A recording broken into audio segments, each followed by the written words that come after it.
वर्तमान वित्तीय वर्ष का यहां आखिरी महीना चल रहा है। 1 अप्रैल से नए वित्तीय वर्ष में ITR, EPF के अलावा कई और नियम बदलने जा रहे हैं, जिसका सीधा असर टैक्स पेयर्स पर पड़ने वाला है। वर्ष 2021-22 के बजट में इनकम टैक्स के नियमों में कई बदलाव हुए हैं। तो आइए जानते हैं उन बदलावों के बारे में जो आपको प्रभावित करेंगे।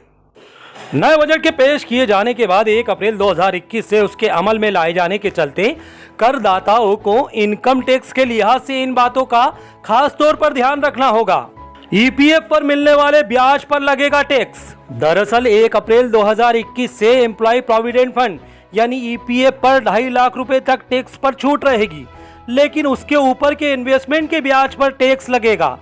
आसान भाषा में समझे तो अगर आप 4 लाख रुपए का इन्वेस्टमेंट EPF में करते हैं तो आपको अतिरिक्त 1.5 लाख रुपए पर जितना ब्याज मिलेगा उस पर टैक्स लगेगा।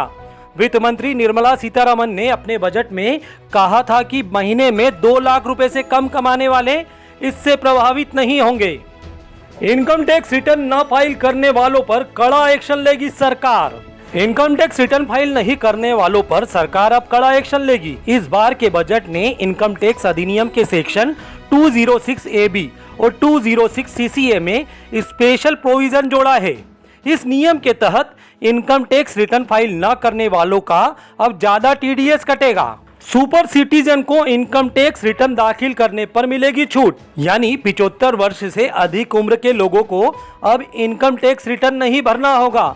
इस बार के बजट स्पीच में वित्त मंत्री निर्मला सीतारमण ने इसकी घोषणा की थी, लेकिन यहां छूट सिर्फ उन्हें ही रहेगी जिनकी इनकम पेंशन के अतिरिक्त कुछ भी नहीं है। Pre filed ITR। केंद्र सरकार ने कर्मचारियों को इस बार बड़ी सहूलियत दी है। इंडिविजुअल टैक्स पेयर को अब प्री फाइल्ड ITR फॉर्म उपलब्ध कराया जाएगा। इससे इनकम टैक्स रिटर्न भरना आसान होगा।